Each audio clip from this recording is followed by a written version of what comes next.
අපේ ජීවිතවල අපිට අපි සසර කරපු පින් තියෙනවා. ජීවිතේ බේ ජීවිතය කරපු පින් තියෙනවා යටපත් වෙච්චේවා. ඒ පිනේ විපාක මතු කරගෙන කුසල් බලවත් කරගන්නේ කොහොමද? අද අපි මේ ධර්මානු ශාසනාව තුළ ඉතාම වැදගත් මේ කාරණා කීපේ සාකච්ඡා කරන. පිංහතුනි ඔබත් මමත් අපි කවුරුත් ජීවත්වෙන්නේ බොහොම භයානක සංසාර ගමනක. බුදුරජාණන් වහන්සේ සංයුක්ත නිකායේ අනමතග්ග කියන සංයුක්තය තුළ දේශනා කරා අනමතග්ගෝ භික්කවේ සංසාරෝ. මහනෙන මේ සංසාර ගමන අනවරාග්‍රයි. පුබ්බා කෝටි නැපඥා ඇති පටන්ගත්ත කෙලවරක්කත් හොයන්න බැරිතරක් දීර්ඝ සංසාර ගමන. මේ සත්වයාගේ සංසාර ගමනේ පටන්ගත්ත කෙලවරක් බුදු කෙනෙකුට බුදුවැසින්වත් දකින්න බැරි තරන් දීර්ඝ කෙලවරක් නොපෙනෙන සංසාර ගමන. දැන් අපි ගත්තොතුන් අපි ඉස්සරලා කල්පය ගැන තේරුම් ගන්න කලින් මේ උපමා කීපි තේරුම් ගමු. දවසක් බුදුරජාණන් වහන්සේගෙන් අහනවා සාමේනී භාග්‍යතුන් වහන්ස ඔය කල්පය කියනෝ කල්පය කියන්නේ කොච්චරද. දැන් අපි මේ කතා කරන්නේ මහා කල්පයක් ගැන. බුදුරජාණන් වහන්සේ වදාලා අවුරුදුවලින් 100යි 1000යි ලක්ෂයයි කියලා බින්දුගානකින්නම් කල්පය බින්දුගානකින් ඉලක්කමෙන් කියන්න බෑකි. ඒ තරන් දීර්ගයි. දැන් ඔබට හිතෙන්ට පුළා ඇති ඉලක්කමෙන් කියන්න බැරිනා. මොකද අපි දන්නවා අපි සමහර දේවල් ඉලක්කමෙන් කියන්න අවුරුදුවලින් ගත්තත් අවුරුදු 100 1000 ලක්ෂේ අපිට තේරෙනවා ඉලක්කමෙන් කියපුහම.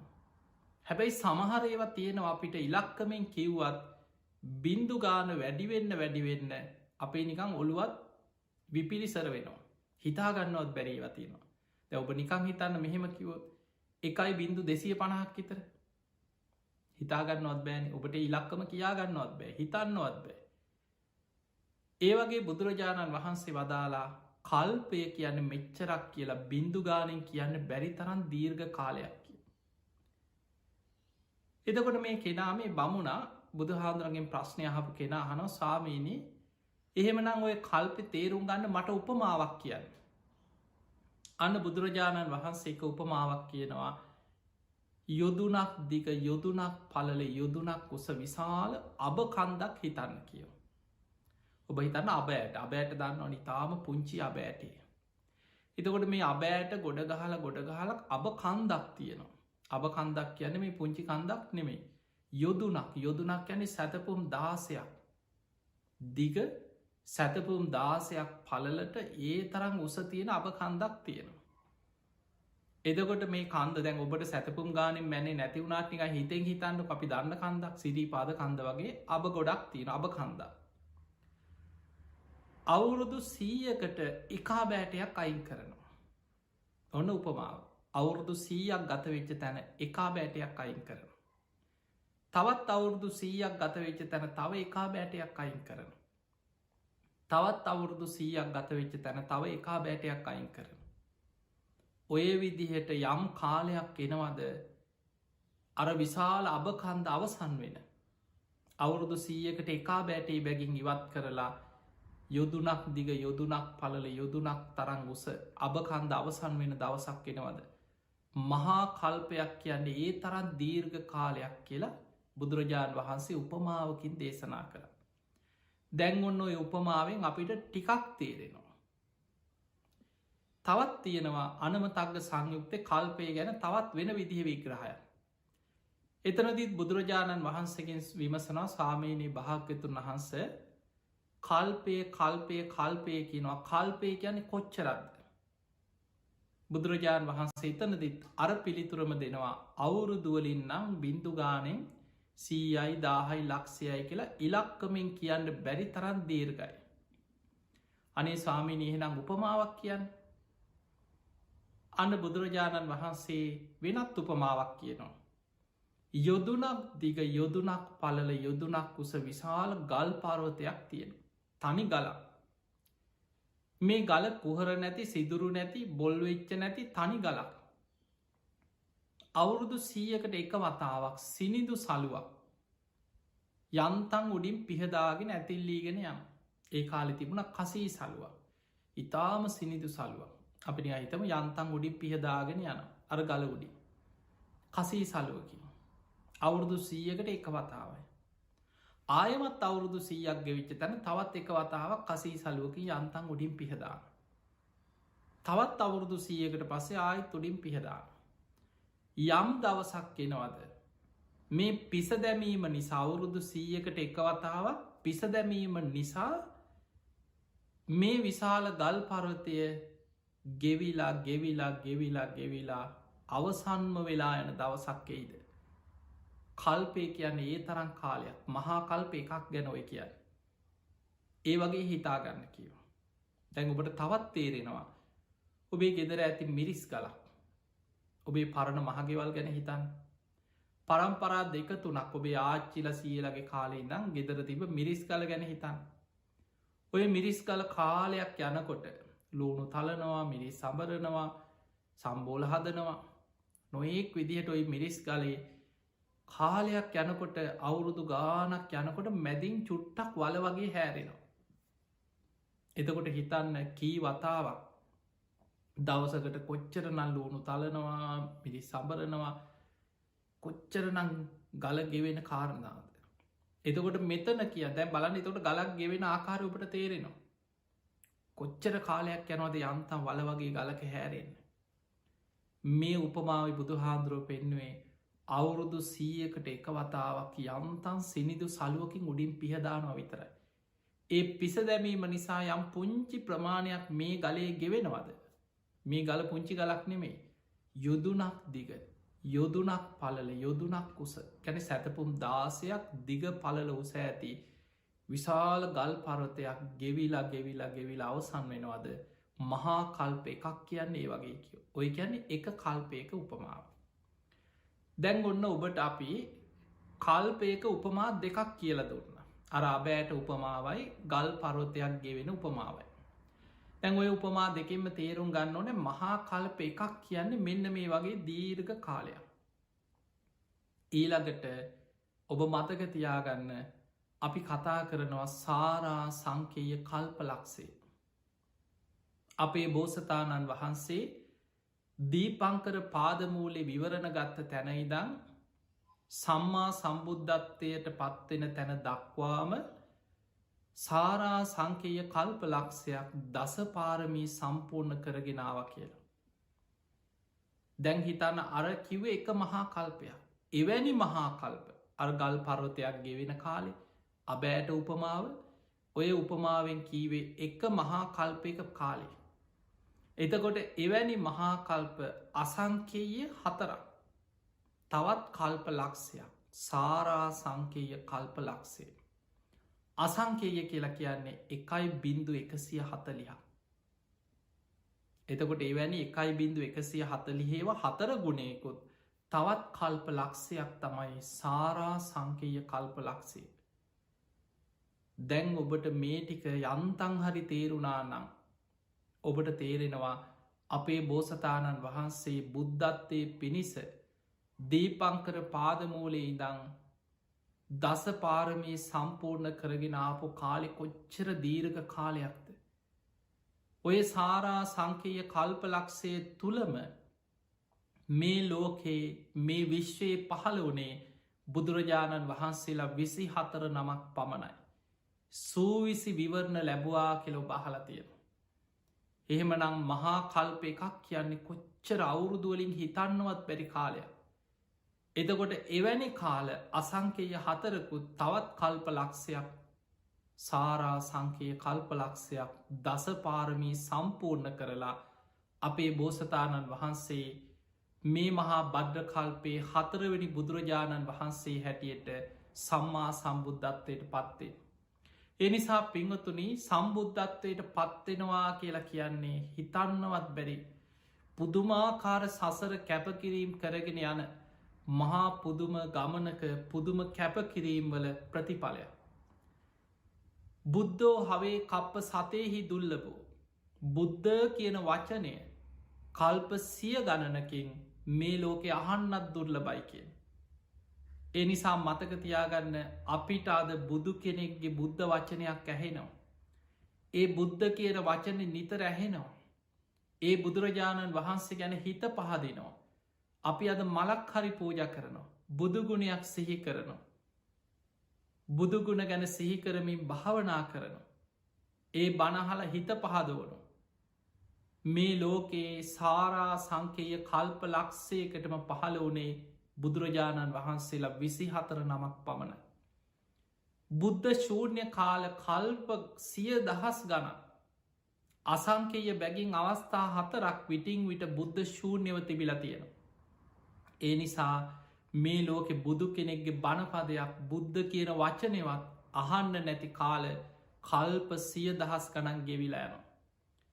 මතකතියාගන්න ඔය දීර්ඝ කාලය තුළ අපිට මෙච්චර කාලයක් කියලා හිතුවට ඔබත් මමත් මේ බණහන සියලු දෙනාමත් මේ සංසාර ගමනේ ඔය කාලෙ කොහේ හරි ඉපදීපදියාව.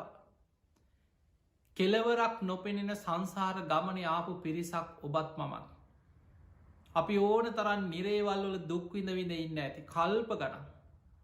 තිරිසං අපායවල්වල වැටිලා කොච්චර දුක්විඳ ඇද සසරේ.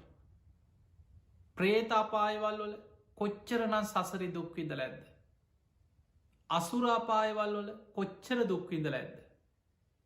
හිඟන්න වෙලා සමහර වෙලාවට අතපයි විකෘති වෙලා ඉපදිලා මානසික රෝගීන් හැටියට ඉපදිලා ගුටි කාලා පිහි ඇනුම් කාල මැරිච්චවාර මේ දීර්ඝ සංසාර ගමනේ අනමතක්ග සංයුක්ති බුදුරජාණන් වහන්සේ පෙන්න්නනවා මහනෙන මේ සතර මහා සාගරයේ ජලය ඔබ දන්නවා මහමුහෝද මහා සාගරයේ කොච්චර ජලයක් තියෙනවද. මේ ලෝකෙ ප්‍රමාණය ගත්තහම සාමාන්‍යයෙන් ගොඩබිමට වඩා වැඩිපුරම තියෙන්නේ මහා සාගරය වැහිලා මුහුදෙන් වැහිලා තියෙන්. බුදුරජාණන් වහන්සේ උපමාවකට පෙන්නවා එක පුද්ගලයෙක් මේ දීර්ඝ සංසාර ගමනේ ඉපදීපදීන සසර ගමනේ තමන්ගේ අම්මගේ බීලා තියෙන මව්කිරි ටික මේ සතර මහා සාගරයේ ජලයට වඩා වැඩී කියල හිතන්න කියව. මාතු තඥ කියෙන සූට්‍ර බුදු හාදුරු පෙන්නෝ. තමන්ගේ අම්ම නිසා හැඩූ කඳුළු සතර මහා සාගරයේ ජලයට වඩා වැඩී කියව සංසාර ගමනේ. තමන්ගේ පියානි සනේ මගේ පියා නැති වුණා කියලා හැඩූ කඳුළු සතර මහා සාගරයේ ජලයට වඩා වැඩි. මේ ඔබත් මමත් ගෙවාගෙනාපු සංසාර ගමනි ස්වභාවේ. බුදුරජාණන් වහන්සේ පෙන්වා එළුව වෙලා ඉපදී චාත්ම භාවල බෙලි කැපුම් කාල ගලාගෙන ගියල්ලේ මේ සතර මහා සාගරයේ ජලයට වඩා වැඩි. ඌර වෙලා හරක් වෙලා ඉපදිලා බෙලි කැපුම් කාපු වාරවල ගලාගෙන ගියල්ලේ සතර මහා සාගරයේ ජලයට වඩා වැඩි. එවැනි භයානක සංසාර ගමනක ඉපදමින් මැරිමින් ඔබත් මමත් අපි කවුරුත් මේ ආපු ගමන තාම ඉන්නවා. යන්තම් පෙර පිනකින් දැම් මනුස්සලෝකෙට ඇවිල්ල ඉන්නවා. හැබැයි අපි කවුරුවත් දන්නේ නෑ ධර්මය අවබෝධ කරගත්තේ නැත්නම් තව කල්ප කීයක් කොච්චර කාලයක් සංසාරි දුක්විඳවිද අපායවල්වල වැටි තව අපිට යන්න තියෙනවද. එනිසා පිංහතුනි බුදුරජාණන් වහන්සේ පෙන්නුවේ මේ සසර ගමනේ භයානකකම දන්න කෙනෙක් හිසගිනි ගත්ත කෙනෙක් ගින්න නිවන්න මහන්සියන වගේ ආයුදයකින් පහරක්කාපු කෙනෙක් තුවාලයක් සනීප කරන්න වෙහෙසෙනවා වගේ ධර්මය අවබෝධ කරන්න මහන්සිගන්න පුළුවන් තරම් පින් කරන්න මහන්සිගන්න. පිංහතුනි මේ අපාය බය ඔබට දැනෙනවන මේ සසර ගමනේ භයානකකම ඔබට තේරෙනවන. ඔබ අප්‍රමාදීව උත්සාහගන්න සබ්බ පාපස්සා කරන. සියලු පාපී අකුසල් වලින් වලකින්න උත්සාහ කර. කුසලස්ස උපසම්පදා පුළුවන් තරම් කුසල් වඩන්න පින් කරන්න උත්සාහ කරන්න. කරපු පින් නිතර බලවත් කරන්න උත්සාහගන්න. සචිත්ත පරියෝධපනා ඔබේ හිත දමනය කරගන්න ධර්මය තුළ දමනය කරගන්න උත්සාහ කරන්න. භාවනාවකයිද සමත විදර්ශනා වඩන්න භාවනා කරන්න. ඒ තම් බුද්ධානු ශාසන මේක තමයි බුදුරජාණන් වහන්සේලා ලෝකෙ පහළ වෙලා විටින් විට කලාතුරකින් පහළ වෙන මේ සියලු බුදුරජාණන් වහන්සේලාගේ දේශනාවේ හරය ඒ තමයි බුදුරු පෙන්නන මාර්ගය. ඒ නිසා ඔන්න ඔය කාරණී තේරුම් අරගෙන අපි දැන් එමු එක කල්පයක් ගැන. එක මහා කල්ප එකක ප්‍රමාණි ගැන තේරුම් ගම්. එක කල්පයක් දැන් ඔබට මතක් කෙන්න ඕනේ අපි මේ දේශනාව මුලදිම සිහිපත් කරා අර අබෑට උපමාව. යොදුනක් දික යොදුනක් පලල යොදුනක් කුස විශාල අභ කන්දා. අවුරුදු 100කට පුංචි එකා බෑටේ බැගින් ඉවත් කරලා යම් දවසක් එනවද මේ විශාල අභකන්ද අවසන් වෙන. මහා කල්ප එකක් ඒ වගේ කාලයක් කියලා කිව්. තවත් උපමාවක් කිව ගල් පරවතයක උපමාව. එතකොට ඔය තමයි මහා කල්ප එකක්. එවැනි මහා කල්ප එකකට අන්තක් කල්ප 64 ඒවා 4ක් තියෙන. ඔන්න දැන් ඔබ තේරුම් ගන්නට ඕන මහා කල්ප එකක් කියලා කියන්නේ අන්තක් කල්ප 64 ඒවා 4ක් තියෙන. අන්තක් කල්පයක් දැන් අපි යමු අර 64 ඒවා 4 ගුණයක් තියෙනවා. එතනින් එක 64ක් ගැන හිතමු. මේ 64 ඒවා 4 ගුණේ එන්නේ මේ විදිහට. මහා කල්පයකට පළවෙනි අන්තක් කල්ප 64. ඒ අන්තක් කල්ප 64 මේ ලෝකෙ ඉන්න සත්වයන් දිවිය ලෝක බ්‍රහ්මලෝක නිරය තිරිසන් ලෝක ප්‍රේතලෝක අසුරාපාය මනුස්සලෝක ඔය විදිහට තල 31ක් තියෙන. හිරු සඳුගේ ආලෝකයේ විහිදෙන පරාසය තුළ සත්වයන් උපදින තල 31ක් ගැන බුදු හාමුදුරුවෝ පෙන්නු. මනුස්ස ලෝක එකයි සතරාපායක් දිවිය ලෝක 6ක් රූපාවචර බ්‍රහ්මලෝක 16ක් අරූපී බ්‍රහ්මතල 4ක් ඇතුළත්. එතකොට සත්වයන් මේ ලෝකවල ඉපදෙමින් මැරමින් ඉපදෙමින් මැරමින් මනුස්්‍යයන්ගේ ආවිශ කාලෙකට වැඩිවෙන අසංකේට කාලෙකට අඩුවෙලා අඩුවෙලා අවුරුදු 10ට අඩුවෙන ඔය විදිහ අන්තක් කල්ප 64ක් යනවා පළවෙනි අන්තක් කල්ප 64. ඒ පළවෙනි අන්තක් කල්ප 64න් පස්සේ මේ තල 31කින් යුක්ත මේ ලෝක ධාතුවම විනාස වෙන්න පටන් ගන්නවා. ගිනිගෙන විනාස වෙන්න පටන් ගන්න. ඒ විනාස වෙමින් පවතිනවා තව අන්තක් කල්ප 64ක්. ඒ කියන්නට දෙවනි අන්තක් කල්ප 64ම විනාස වෙමින් පවතිනවා ලෝක ධාතුව. ඒ විනාස වෙන හැටියෝ බහල ඇති සත්ත සුරියොද්ගමන කියන සූත්‍ර දේශනාව. දැන් ඔන්න ඔබට බණහපු කෙනෙකුන්නම් මතක් වෙනවා බුදුරජාණන් වහන්සේ දේශනා කරා කාලයක් යනකොට මේ තියෙන සූරයාට අමතර තවත් සූරියාවගේ ආලෝකෙ පෘථවියට වැටෙන. එතකොට මේ තියෙන උණුසුම දෙගුණ වෙනවා. ගංගා ඇල තුළ හිඳීගෙන හිඳීගෙන යනවා. විශාල රස්නයක් කටගන්න. ඊළඟට තවත් බොහෝ කාලයක් යනකොට තවත් සූරියාවගේ ආලෝකයේ මේ පෘථවියට වැටෙනවා. ඔය විදිහට සූරියාව 7ක් පායනවා. එතකොට මේ 7ක් පායන්න තර අන්තක් කල්ප 64ක් යන දෙවනි අන්තක් කල්ප 64. ඒ 64 තුළ තමයි සූරයා 7ක්ගේ ආලෝකෙ වැටිලා මේ මනුස්සලෝක විතරක් නෙමෙයි අර තල 31කින් යුක්ත මේ ලෝක ධාතුවම ගිනිගෙන විනාස වෙලා අලු දූවිලි බවට පත්වෙලා යනවා. හැබැයි මතකතියාගන්න මේ සත්වයන්ට මොකද වෙන්න කියලා ඔබට හිතේ. එහෙනම් අර හිටපු මනුස්සයන්ට අපායවල් වල හිටපුයි දිවියලෝකවල හිටපුයි අකනිටා බඹලව දක්වා මේ සියලු සත්වයන් ලෝක ධාතුවම ගිනිගෙන විනාස වනත් ඒ අය ආබස්සර නමින් අහසි පාවිපාවින්න සත්ත කොටසක් බවට පත්වෙනවා කියලා තියෙන. සත්වයන්ගේ අවසානයක් වෙන්නේ. ඒ අය අහසේ පාවිපාවි ඉන්නවා ආබස්වර නමින් ආලෝක විහිදෙන අහසේ පාවිපාවින්න සත්ත කොටසක් බවට පත්වෙන. ඒ දෙවනි අන්තක් කල්ප 64. ඊළඟට තුන්වෙනි අන්තක් කල්ප 64ම විනාස වෙලා පවතින. අර විනාස වෙමින් පැවතුනා ඊට පස්ස විනාස වෙලා පවතිනවා තුන්වෙනි අන්තක් කල්ප 64. හතරවෙනි අන්තක් කල්ප 64 කියන්නේ අර විනාස වෙලා අලු දූවිලි වෙලා විනාස වෙලා තිබිච්ච මේ විශ්වයේ ලෝක ධාතු ආයමත් ටික ටික සකස් වෙන්න පටන් ගන්න. ඒ සකස් වෙන්න සම්පූර්ණයෙන් ආයමත් මේ ප්‍රමාණයට මනුස්සලෝක දිවියලෝක බ්‍රහ්මලෝක අපායවල් මේ විදිහට ආයමත් හැදිලා ඉවර වෙන්න අන්තක්කල්ප 64ක් යන. ඒ හැදෙන හැටි තමයි දීඝනිකායේ අග්ගඤ්ඤ කියන සූත්‍ර දේශනාව විස්තර වෙන්නේ. දැන් ඔන්න ඔබ බණහපු කෙනෙක් නම් ඔබට මේ කාරණා කියනකොට මතක් වෙන්න ඕනේ අග්ගඤ්ඤ සූත්‍රය. අග්ගඤ්ඤ සූත්‍රය තමයි තියෙන්නේ ඉස්සරලාම පෘථුවියක් ආයමත් හැදෙනකොට මේ මහ පොළොව නිකන් කිරිවල යොදේ වගේ කියන පෘථුවි පෘෂ්ඨය. ඉස්සරලාම නිකන් අර කිරිවල යොදේ වගේ පෘථුවියක් හැදෙන්න පටන් ගන්නවා. ඊට පස්සේ ටික මේක ඝන වෙනවා. අර ආබස්සර නමින් අහසේ පාවි ඉන්න මේ සත්වයන් ටිකක් පොළොවට ලං වෙලා අර කිරිවල යොදේ වගේ සුවඳ හමන මේ පෘථිවි පෘෂ්ඨයේ ආග්‍රහණය කරනවා. සුවඳ ආග්‍රහණය කරනවා.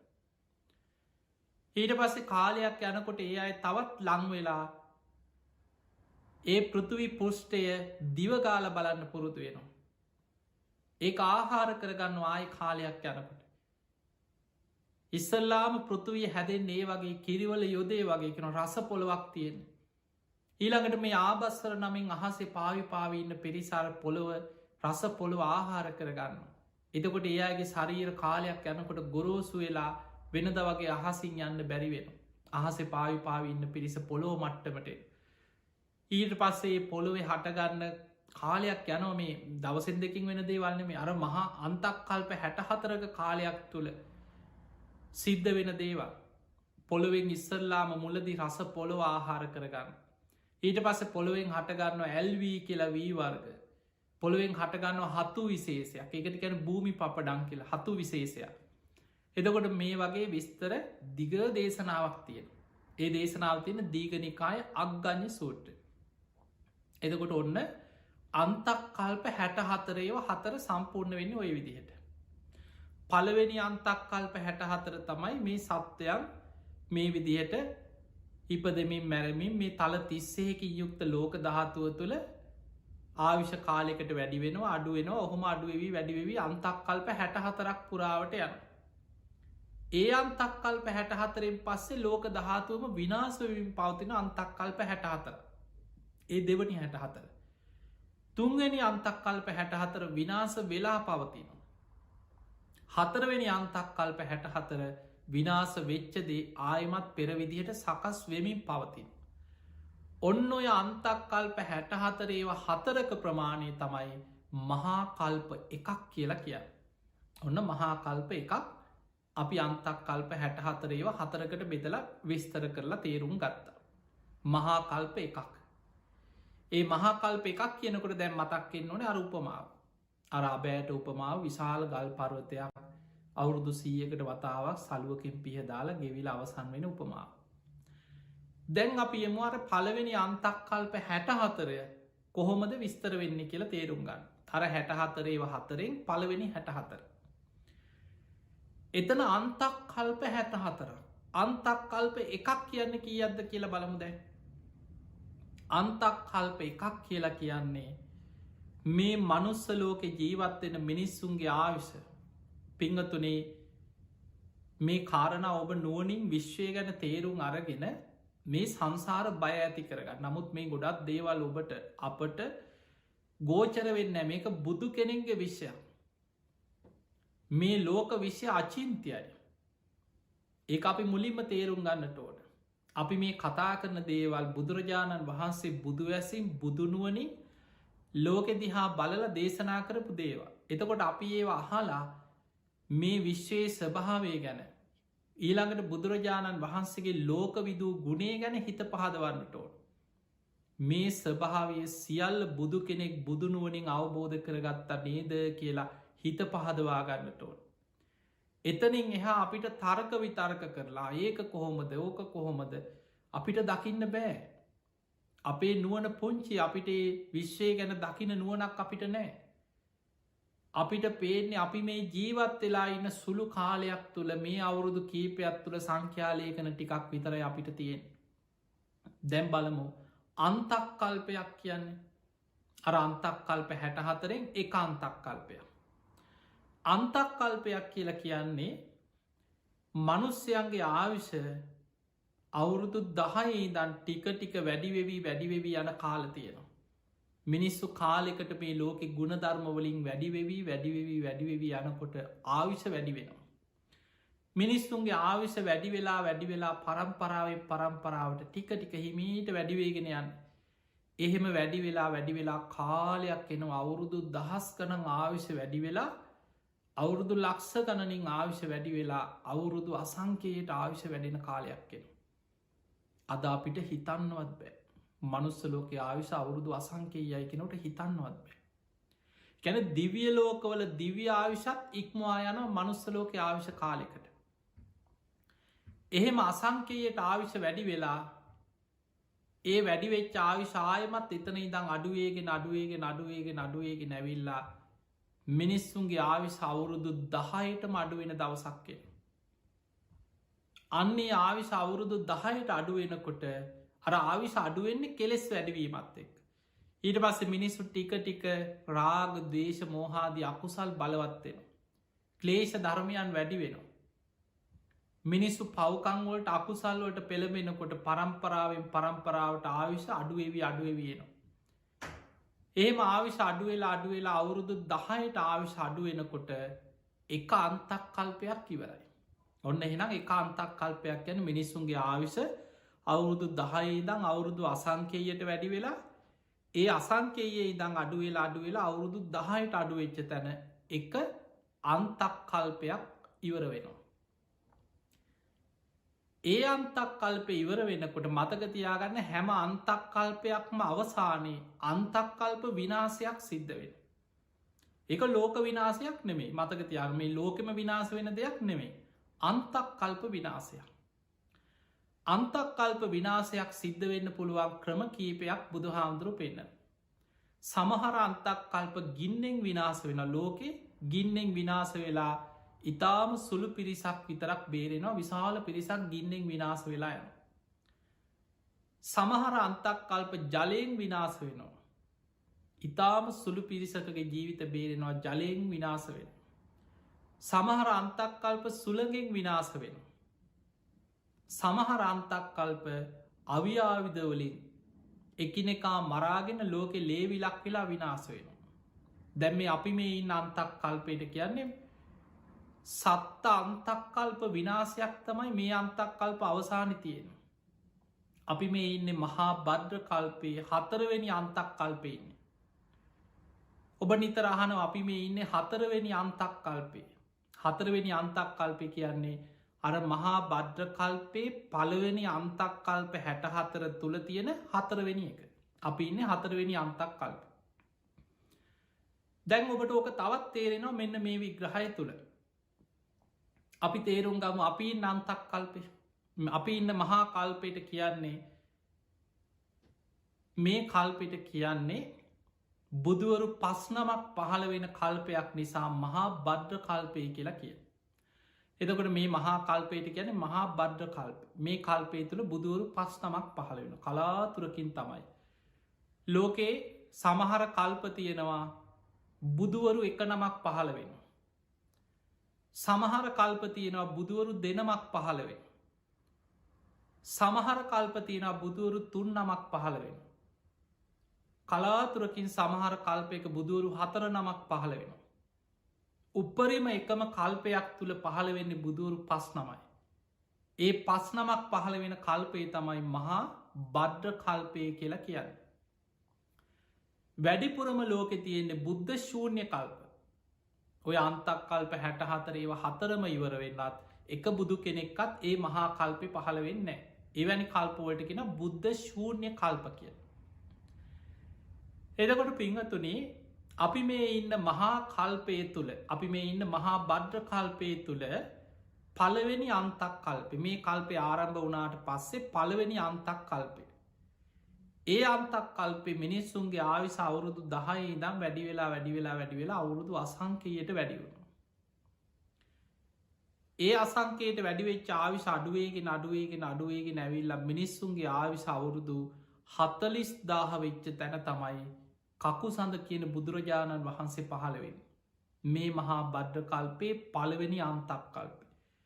එහෙමනං ඒ කාලේ ජීවත්වෙච්ච මිනිස්සුන්ගේ සාමාන්‍ය ආයු අපේක්ෂණය අවුරුදු 40,000ක් හැටියට තිය. අද අපිට හිතන්නවත් බෑ. ඒ ආවිශ අඩුවෙලා අඩුවෙලා අඩුවෙලා අවුරුදු 10ට අඩුවෙලා පළවෙනි අන්තක් කල්ප විනාස වෙනවා. එතනින් ජීවිත බේරෙන අයගෙන් දෙවනි අන්තක් කල්ප ආරම්භ වෙනවා. ඒ අයගෙන් කාලයක් යනකොට ටික ටික ගුණධර්ම වැඩි වෙලා ආවිශ වැඩි වෙලා වැඩි වෙලා වැඩි වෙලා ආයමත් අර අවුරුදු අසංකේයට ආවිශ වැඩි වෙන.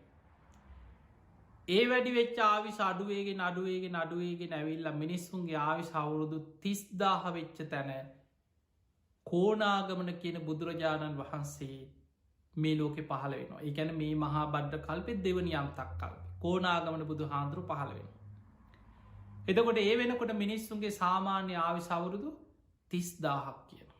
ඒකත් අපිට හිතාගන්නවත් බෑන.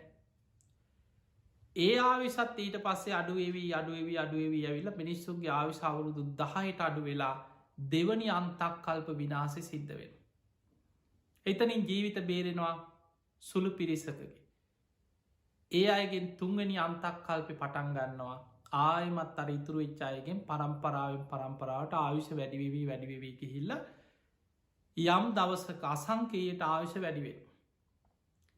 ඒ වැඩිවෙච් ආවිශ අඩුවේගෙන අඩුවේගෙන අඩුවේගෙන ඇවිල්ල මිනිස්සුන්ගේ ආවිශ අවුරුදු 20,000ට අඩුවෙච්ච තැන තමයි කාශ්‍යප බුදුරජාණන් වහන්සේ මේ ලෝකෙ පහළවෙන්.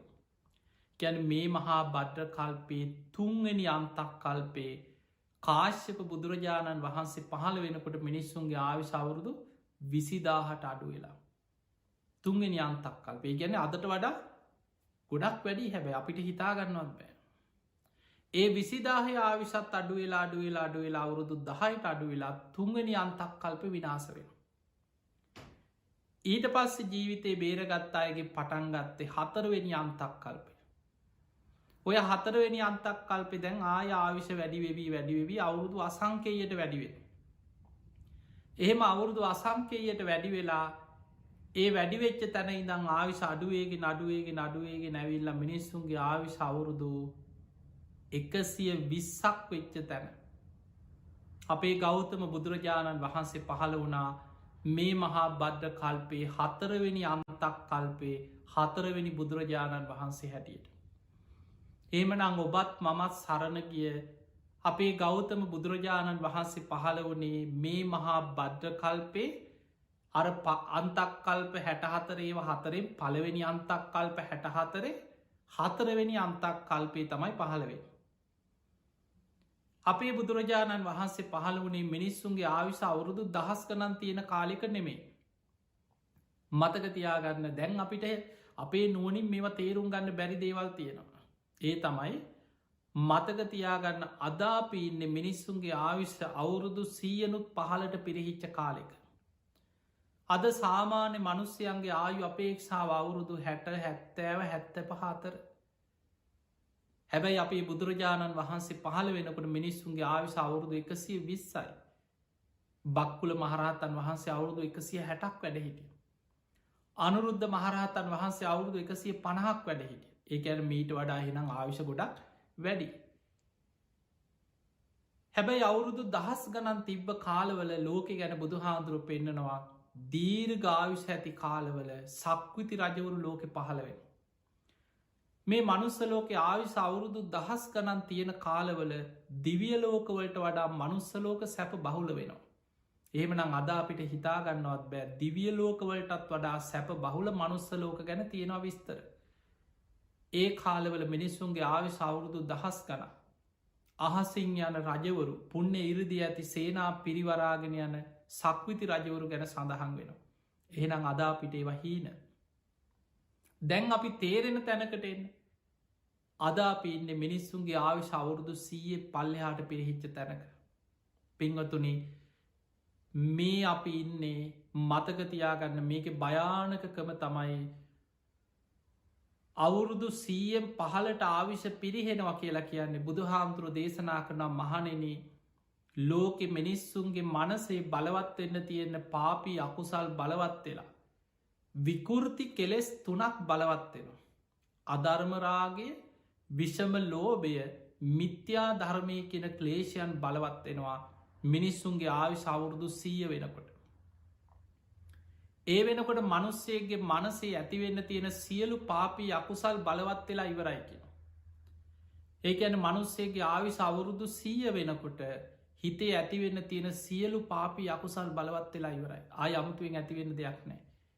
ඒ ඇතිවෙච්ච කෙලෙස් විකෘති වෙනවා අධර්මරාගේ එක විකෘතියක් විෂම ලෝබේ මිත්‍යා ධර්මය තුළ. එහෙම කෙලෙසුන්ගෙන් විකෘති වෙනකොට මිනිස්සු සත්තු වගේ වෙනවා කියන. මනුස්සලෝක අපායවල් වගේ. අවුරුදු 100න් පහලට පිරිහෙන්න මනුස්සලෝක අපායවල් වගේ වෙනවා. එහෙම නම් මතකතියාගට අදාපි ජීවත්වෙන්නේ මනුස්සලෝකෙ සුගතියක් වුණාට අපායක් වගේ මනුස්සලෝකෙක ඉන්නේ. දිවිලෝකයක් වගේ කාලෙක නෙවෙයි. අද මිනිස්සුන්ගේ කෙලෙස් වැඩි අකුසල් බලවත් වැඩි විකෘති ආසාවන් වැඩි මනුස්ස ලෝකයක්. ලෝකෙම එකිනෙකා අධර්මරාගෙන් විසම ලෝබෙන් මිත්‍යා ධර්මයෙන් කෙලෙස්වලින් විකෘති වෙච්ච ලෝකයේ අපිමයින්. මේ ආවිසත් පරම්පරාවට අඩුවෙලා අවුරුදු 10ට අඩුවෙන කාලයක් ගැන තියෙන. අවුරුදු 10ට මිනිස්සුන්ගේ ආවිශ අඩුවෙනකොට මිනිස්සු දවේශයෙන් ලේ පිපාසෙන් එකිනෙකා මරාගන්නවා කිය. මෘග සංඥා පහළ වෙලා මුර්ගසා වරුසාවල් වැහැලා ඔබහල ඇති දීගනිකායි චක්‍රවත්ති සීහනාද කියෙන සූට්‍ර බුදු හාන්දුරුව පෙන්නනවා ලෝකෙම ලේවි ලක් වෙලා සුළු පිරිසක් විතරක් තනි තනියෙන් හැංගිච්ච ටික දෙනෙක් එතකොට බේරිලා පස්වෙනි අන්තක් කල්පෙ පටන්ගන්න එතන. එතකොට මේ අපි ඉන්න 4 වෙනි අන්තක් කල්ප ඉවර වෙන්නේ මේ ආවිශ අඩුවෙලා අවුරුදු 10ට අඩුවෙලා මෘගසං වර්සාවල් වැහැලා එකිනෙකා මරාගෙන ලෝකෙ ලේවිලක් වෙලා ඉවර වෙන. ටික දෙනෙක් බේරෙනවා. ඒ බේරිච් අයගෙන් අරවගේ ආයමත් ආවිශ වැඩිවෙවී අවුරුදු අසංකේයට වැඩිවෙන කාලයක් එනවා. ඒ පස්වනි අන්තක් කල්ප. අසංකේයට වැඩිවෙච් ආවිශ අඩුවෙලා අවුරුදු 80,000 වෙනකොට තමයි මෛත්‍රී බෝසතාණන් වහන්සේ ලෝකෙ පහළවෙෙන. ඒ වෙනකොට සංක කියල සක්විති රජ කෙනෙක් ලෝකෙ පාලනය කරන කාලයක්. මෛත්‍රී බෝසතාණන් වහන්සේ පහළ වෙන කාලෙ සාමාන්‍යෙන් මේ මහා බද්ධ කල්පේ අපි ඉන්න 4 වෙනි අන්තක් කල්පේ තොට මෛත්‍රී බුදු හාන්දුර පහළවෙන්න 5 වෙනි අන්තක් කල්පේ ඊළඟ අන්තක් කල්පේ. ඒ වෙනකොට මිනිස්සුන්ගේ ආවිශ අවුරුදු 80,000.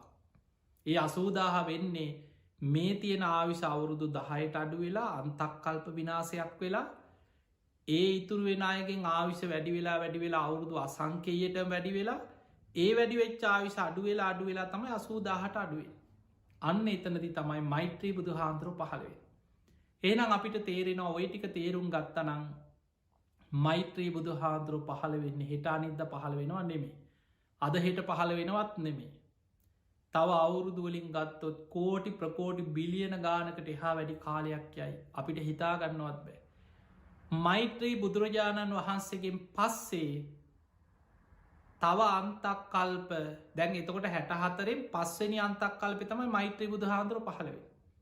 එතනින් පස්සේ තව අන්තක් කල්ප 59ක්ම තියෙනවා බුද්ධ ශූර්ණ්‍යව යන. අර වගේ අවුරුදු අසංකයට වැඩිවෙන ආය අඩුවෙලා අවුරුදු 10ට අඩුවෙන අන්තක් කල්ප විනාසයක් වෙනවා. ආයි බේරෙනයගෙන් වැඩිවෙලා අවුරුදු අසංකයටන ඔය විදි අන්තක් කල්ප 59ක් ගිය තැන ආයමත් පටන් ගන්නවා ලෝකෙ විනාස වෙවී යන අන්තක් කල්ප 64ක් අර දෙවනි අන්තක් කල්ප 64. ඊට පස්ස විනාස වෙලා 64ක් තියෙන. ඊට පස්සේ ආයමත් ලෝකධාතුව සකස් වෙමින් 64ක් තියෙන. ඔය විදිහට තිබිල අවසන් අර 64 හතරම ඉවර වෙච්ච තැන තමයි මහා බඩ්්‍ර කල්ප ඉවරවෙන්. එතනින් පස්සේ තව මහා කල්ප කීයක් බුදු කෙනෙක් ලෝකෙ පහළ වෙනවද නැද්ද කියලා තාම විස්තරයක් දේශනාවක නෑ. මෛත්‍රී බුදු හාමුදුරු තමයි තව කල්ප කීයකින්ද ඊළඟට බුදු කෙනෙක් පහළ වෙන්න කියලා දේශනා කරන්න. එනිසා පිංහතුනි මේ අද ඔබට කියලා දීපු දේශනාව ඔබ හොඳට අහගෙන හිටියන. ඔබ හොඳට තේරුම් ගත්තනං මේ සංසාර ගමන ගැන මේ විශ්වය ගැන සසරි ස්වභාවය ගැන ඔබට විශාල බයක් උපදින. සංසාර බය ඇතිකරගත යුතුම්මයි සසර බයක් නොදකින කෙනා ධර්මාවබෝධයට වීරිය වඩන්නේ නෑ. ඒ නිසා සංසාර බය ඇති කරගන්න. ඊළඟට ඔබට මං කියල දෙන්න ඉතාම වැදගත් කාරණය. ඒ තමයි දැන් ඔබ දන්නවා මේ කල්ප විග්‍රහය හොඳට තේරුනානං ඔබට තේරෙනවා අපි ඉන්න ලෝකයේ එපාම කරපු කාලෙක. මිනිස්සුන්ගේ ආවිස අවුරුදු 100නුත් 15ට පිරිහිච්ච කාලෙක. කෙලෙස් වැඩි කාලෙක. අකුසල් බලවත් කාලෙක. අධර්මරාගේ විෂමලෝබයේ මිත්‍යා ධර්මයෙන් යුක්ත කාලෙක අපි මේ ඉන්නේ. මෙවැනි කාලෙක ලෝකෙ ස්වභාවික විපත් වැඩි වෙනවා. වසංගත රෝග වැඩි වෙනවා. ලේ පිපාසෙන් ඉන්න විකෘති මිනිස්සු වැඩි. මිත්‍යාදුෘෂ්ටික දේවල් ලෝකෙ වැඩි. ධර්මය දියුණු කරන්න අමාරුයි. හැබැයි අපිට අමාරුයි කියලා විකල්පයක් නෑ. ඒ නිසා මෙවැනි කාලෙක ඔබ රැකිය යුත්තේ ඔබේ ගුණධර්මවලින් මයි. වෙන ඔබට පිහිටක් නෑ. ඔබේ ගුණධර්මයෙන්මයි ඔබ රැකෙන්න්නට ඕන. පිංහතුනි ධර්මයේ තියෙනවා මිනිස්සුන්ගේ ආවිස අවුරුදු දහස් ගණන්වල දෙවියන්ගේ පිහිට මනුස්සලෝකෙට තියෙනවා. දෙවිවරු මිනිස්සු අතර පෙනී ඉන්නවා දෙවියන් මිනිස්සුන්ට පිහිට වෙනවා. හැබැයි මිනිස්සුන්ගේ ආවිස පිරිහිලා අවුරුදු 100න් 15ට පිරිහෙනකොට මනුස්්‍යයන්ගේ කෙලෙස්වල ස්වභාවයක්ත් එක්ක දෙවියන් මනුස්්‍යයන්ගෙන් ඈත්තෙනවා. දෙවියන්ගේ රැකවරණය මනුස්සලෝකයට අහිමි වෙන්නේ මිනිස්සුන්ගේ ආවිස අවුරුදු 100න් 15ට පිරිහෙන්න පටන්ගන්න තැනයිද. අද වෙනකොට ලෝකෙ දෙවියන්ගේ රැකවරණය අහිමි වෙච්ච ලෝකයක්. හැබැයි අපිට රැකෙන්න්න තියෙන්නේ ධර්මයෙන්මයි. ධර්මී හැසිරෙන කෙනා ධර්මයෙන් රැකෙනවා කියන්නේ ඒකයි. ඒ නිසා ඔබ මෙවැනි යුගයක මෙවැනි විපත් බහුල කාලෙක හොඳට පන්සිල් රකිින්. ඔබට ආරක්ෂා වෙන්න තියෙන එතනින් ඔබේ සීලේ පිරිසිදු කරගන්න. අමාරුයි අඩාඩා හරි සිල් රකිින්. ඒක ප්‍රතිඵල ඔබ කරයනවා. ඊළඟට පෙරපින අපි බලවත් කරගන්න දක්ෂ වෙන්නට ඕන. ඔබත් මමත් අපි කවුරුත් සසරි කරපු පින් තියෙනවා. ඒ පින් සමහර වෙලාට පරිසරයට අනුව විපාක දෙනවා. ඊළඟට සමහර පින් තියෙනවා යටපත් වෙලා තියෙන. ඒ පින මතු කරගන්න අපි දක්ෂ වෙන්නට ඕන. ඒ නිසා පින මතු වෙන්න නං එකට අපි ධර්මය කියනවා උපන්නා වූ කුසල් දියුණු කරගන්න. නූපන් කුසල් උපදවන. උපන් කුසල් දියුණුවෙන් අපි කරපු පින් තියෙනවා.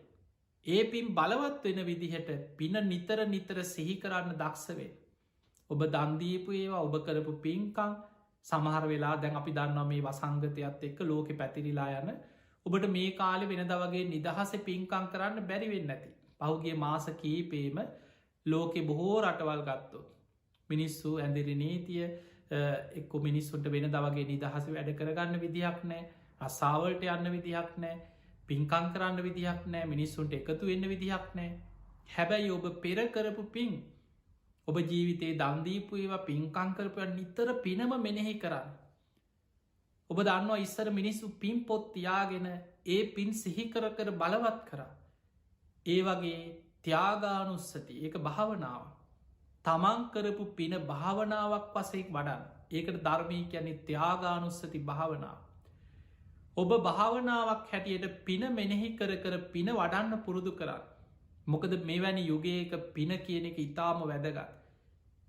පුඤ්ඥානි පරලෝකස්මින් පතිට්ටා හොත්ති පානින. පරලව සත්වයාට පිහිට පිළිසරණ පිණිස පවතින්නේ තමන් රැස් කරගත්ත පින. එනිසා ඔබ නිතර ඔබේ පෙර පින බලවත් වෙන විදිහට කරපු පින් සිහි කරන්න.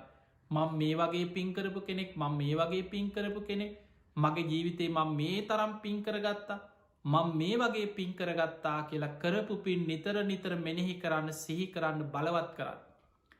අලුතෙන් නිතර බුදුගුණ හිතන් අන්න නෝපන් කුසල් උපදිනවා. මෛත්‍රී භාවනා වගේ භාවනාවක් නිතර පුරුදු කරන්න. අන්න නෝපන් කුසල් උපදවනු අලුතෙන් කුසල් උපදවනු. කරපු පින් සිහි කරන්න උපන්නාව කුසල් බලවත්වෙනවා. ඒ විදිහට නිතර පින බලවත් කරගන්න. විශේෂෙන් ඔබේ සීලේ පිරිසිදු කරගන්න නිතර බුදුන් අදන්න තුනුරුවන් ගුණ සිහි කරන්න බුදුගුණ සිහි කරන්න මෛත්‍රී භාවනාව වගේ භාවනාවක් ඉදි නිදා ජීවිතය පුරුදු කරගන්න පෙරකරපු පින්කන් නිතර සිහි කරලා ඒවා මෙනෙහි කර කර භාවනා වසයෙන් වඩලා පින බලවත් කරගන්න දක්ෂවෙන් පිනෙන් තමයි අපිට රැකවර. ඒ නිසා අපි දන්නවා මේ කාලය තුළ මේ වසංගතයත් එක්ක ලෝකෙ බොහෝ රටවල මිනිස්සු අසරණයි. හැබැයි මතක තියාගන්න පෙර පින්කරපු කෙනා මොන වසංගත මොන කරදර මොන විපත්තාවත් ඒ කෙනාට දානටික වරදින්න.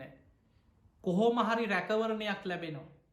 එයාට කොහොම හරි කෑමබීම ටික ආහාරපාන ටික ඉන්න හිටින්න ටික රැකවරණය අමාරුම කාලෙක පවා එයාට ලැබෙනවා ඒ පෙර පිනේ. ඔබ සීවලී මහරහතන් වහන්සේ ගැන අහල ඇති. කැලේකට ගියත් දෙවියන් විමාන මවාගෙන දන් දෙනවා. කවදාවත් දානටික වැරදුන්නේ. ඒකට හේතුව සසර පින ඒ තරම් ප්‍රබලයි. යම් විපතක් වෙන්න පෙර දෙවිවරු මඟ පෙන්න්නනවා. දෙවියම් පිහිට වෙනවා. තමන්ව ආරක්ෂා කරලා දෙනවා. ඊට කලින් තමන්ව සුදුසු ආරක්ෂිත තැන්වලට දෙවියන් පිහිට වෙලා යොමු ඔබට මඟ පෑදෙනවා. පිනෙන් තමයි ඔබවේ අරගෙන යන්න. ඒ නිසා මෙවැනි කාලයක් තුළ පුළුවන් තරම් පින්කර අපි දකිනවා මිනිස්සුන්ගේ මනස විකෘති වෙන දේවල් ලෝක ඕන තර. දේශපාලන ප්‍රශ්න රට එකක් කෙනාට බැනගෙන දවේශයෙන් වෛරයෙන් ඊළඟට මිනිස්සු මේ එක වසංගතයක් ඉවර වෙනකොට එක්කෝ වර්ණ බේදවාදයක් කළු සුදු බේද වෙන්න පුළුවන් ජාති බේද වෙන්න පුළුවන් කුලබේද මොනවහරි ප්‍රශ්න ඇදගෙන ලෝකෙ මිනිස්සු වෛරයෙන් දවේශයෙන් ලෝකෙ පැටලි අකුසලේ පැත්තටම යනවා. ඔබ රැකෙන්න. මේ වගේ වෙලාක ඔබ මෛත්‍රිය පුරුදු කරන්න. බුදුගුණ සිහි කරන්න. ඔබේ සීලාදී ගුණධර්ම ආරක්ෂා කරගන්න. අප්‍රමාදී වෙන්න සසර බය මෙනෙහි කරන්න. ඔබට අද මේ කියලදීපු කල්ප විග්‍රහය හොඳට මෙනෙහි කරලා සංසාර බයක් උපදවාගන්න. බොය කියපු කල්ප ගණන් සාරා සංකය කල්ප ගණන් සසර අපි කොහේ හරි අපායවල්වල වැටි ඔබත් මමත්තාව. හැබැයි අපිට වටිනා බුද්ධ ශාසනයක් දැන් ලැබිලා තියෙන. ලෝකෙ අමාරුම කාලෙක කෙලෙස් වැඩි කාලෙක අපි මනුස්ස ලෝක හිටියත් වටිනාමදේ බුද්ධ ශාසනය ලැබුණ මනුස්ස ජීවිතය ලැබුණ අප්‍රමාදීව ධර්මය දියුණු කරන්න උත්සාහයක් ගන්න. එහෙම නැතිවුණොත් අපිට තවත් අනාගතයේ කෙලවරක් නොපෙනෙන අපාය වැටි යන භයානක ඉරනමකට වැටෙන්ට සිද්ධ වෙන. එහෙම නං ඔබ හැම දෙනාටමත් මේ ධර්මානු ශාසනාව තුළ අප්‍රමාදීව ධර්මයම දියුණු කරගන්න මාර්ගේම විවරවේවා කියල අපි ආශිර්වාද කරනවා. ඒ පිණිස ඔබ හැම දෙනාටම මේ ධර්මානු ශාසනාව ආශිර්වාදයක්ම වේවා පිහිටම වේවා කියල අපි ආශිර්වාද කරන.